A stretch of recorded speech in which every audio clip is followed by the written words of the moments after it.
Hi everyone, welcome back to the channel. In this video, we are going to talk about Rahul Gandhi. Rahul Gandhi has been one of the most discussed, mocked, and polarizing figures in Indian politics for over a decade. His name evokes strong emotions, admiration from supporters, frustration from critics, and ridicule from opposition.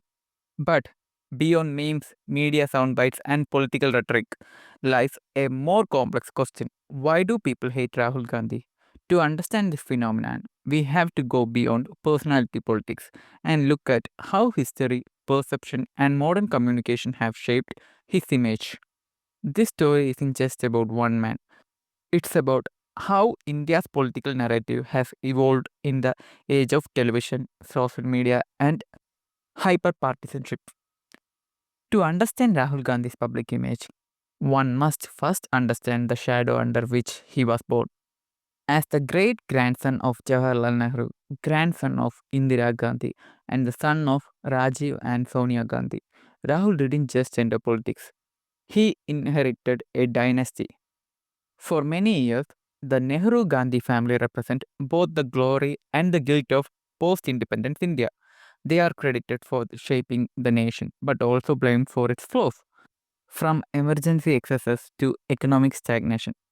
So, when Rahul Gandhi entered politics in 2004, he wasn't seen as an individual politician starting from scratch. He was perceived as a symbol of Congress legacy, one that many were already tired of. The resentment toward dynastic politics had been brewing for years. As India's middle class expanded, it began demanding merit based leadership. In that atmosphere, Rahul's entry was framed by critics as entitlement rather than service. Even before he spoke a word in parliament, many had already made up their minds about him. This resentment toward political dynasties became the first layer of hate, not the personal, but symbolic. Rahul Gandhi became the face of what people perceived as the broken inherited system. In politics, perception often outweighs performance. For Rahul Gandhi, perception has been his greatest enemy. Early in his career, the Congress party tried to project him as a youth icon, a modern reformer who could rejuvenate the old party. But his public appearances, speeches, and interviews often lacked consistency and conviction. Television channels picked up every awkward soundbite, every slip of tongue, and amplified it. One famous incident in 2014 when his interview with Arnab Goswami went viral for all the wrong reasons turned into a turning point. Memes, parodies, and jokes started flooding the internet. The term Papu became a national insult associated with him. But what made this perception so sticky was the timing. Social media had just started to dominate Indian political discourse, and Narendra Modi's communication team was way ahead in using it. While Modi appeared as decisive, sharp, and relatable online, Rahul came across as hesitant, rehearsed, and elite. In a country where politics thrives on strongman imagery, the contrast shaped everything.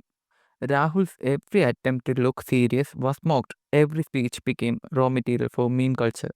The more he tried to reinvent himself, the harder the internet pushed back. Rahul Gandhi's critics often call him unfit to lead, but this perception didn't arise solely from his policy. It came largely from how he communicated them. Rahul's speaking style, especially in his earlier years, was academic and abstract. He often talked about systems, structures, and empowerment, phrases that made sense to policy analysts but not to everyday voters. Meanwhile, Modi's speeches were simple, emotional, and filled with cultural symbolism. In the age of televised politics, a leader's word must translate into emotional connection. Rahul's words rarely did. His intellectual tone made him sound distant. Even when he was factually right, he struggled to win the feeling battle. This communication gap wasn't just linguistic, it was psychological. Modi spoke to people, Rahul often spoke about people. That subtle difference changed how millions perceived leadership itself.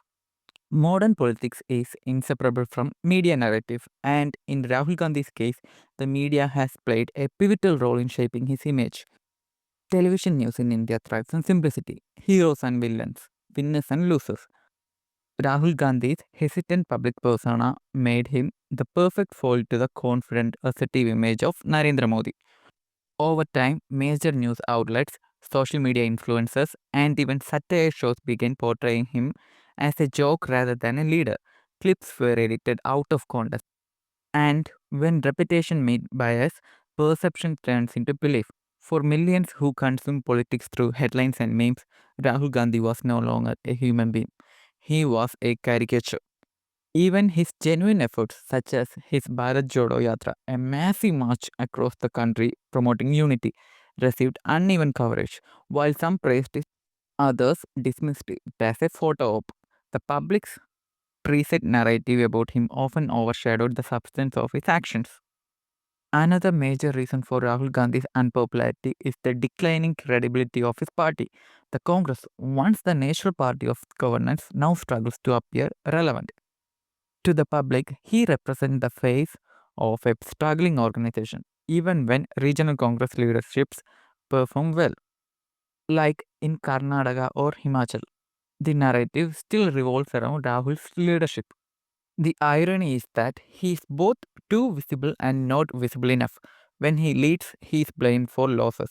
When he steps back, he is called missing in action. This double bind means he can never win the perception battle, only survive it. So, what do you guys think about Rahul Gandhi? Do he really deserve the hate? Thanks for watching.